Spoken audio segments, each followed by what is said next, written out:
Talk Radio 702.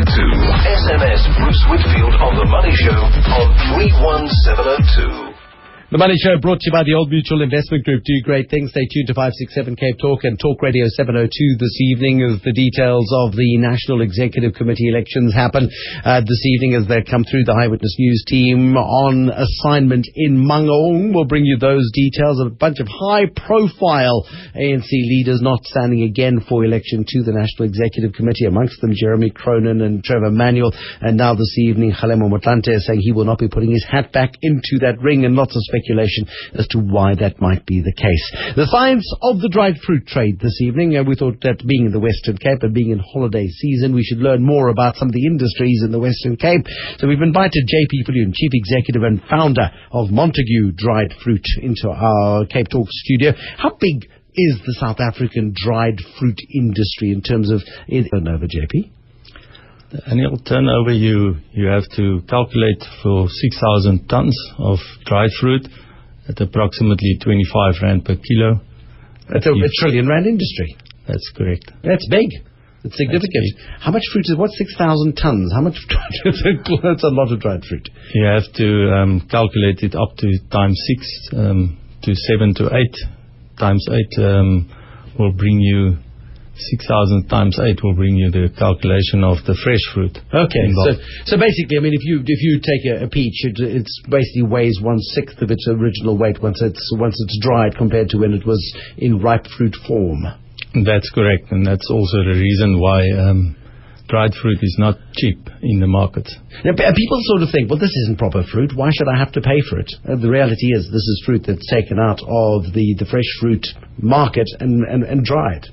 Yes, in total led to 14% of the Western Cape fruit produce, like apricots, peaches and pear. That will bring you 14% of the total of all the produce in Western Cape. And how competitive an industry is it? Because we know the SAD guys, the safari fruit guys, they must be the biggest players in the South African market. Yes, of course, they are called the big brother in our business.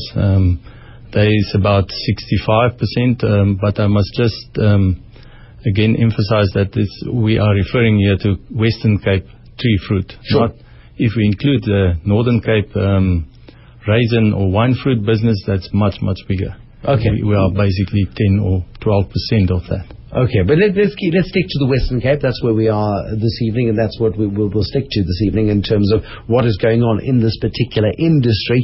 How many players are there? If SAD, Safari are the big 65% gorilla in the room, much smaller, lots of smaller players like yourselves?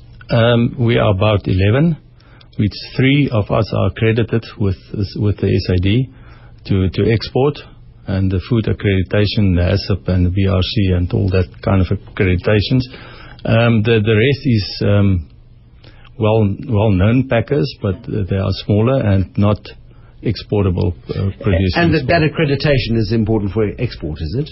Definitely. You are not allowed, with the South African restrictions on export and the PPECB boards, you are not allowed to export without that accreditation. Okay, and what does that accreditation imply?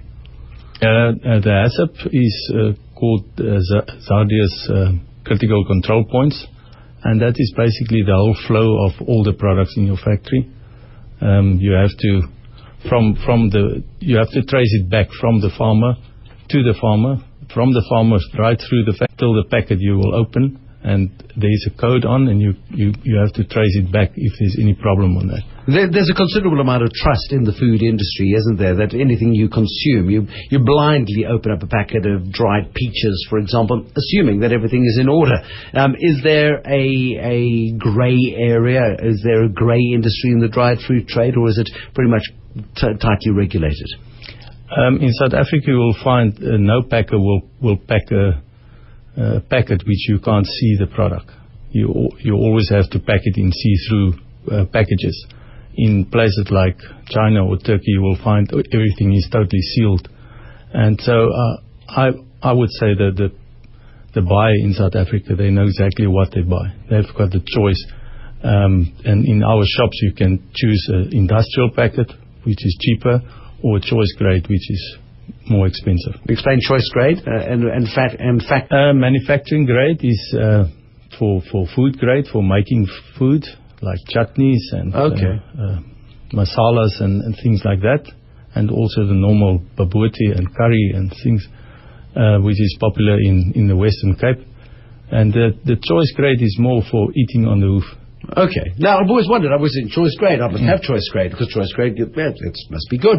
Now, I understand what it is I'm buying. I'm talking to J.P. Pulliam this evening, Chief Executive and founder of Montague Dried Fruit. I'm looking forward to finding out the process. Is it a sort of a cooperative arrangement? Does he grow all his own peaches? That's a hell of a lot of peaches if you're in the dried fruit trade. We'll talk to him more about that in just a second. Talk at 9 with Eusebius McKaiser. Monday to Friday, 9 to midnight on Talk Radio 702. Zuma is a brilliant strategist inside the ANC as an organization, and that's where you've got to be looking if you want to try and make sense of how it is that this person, despite a whole lot of negative middle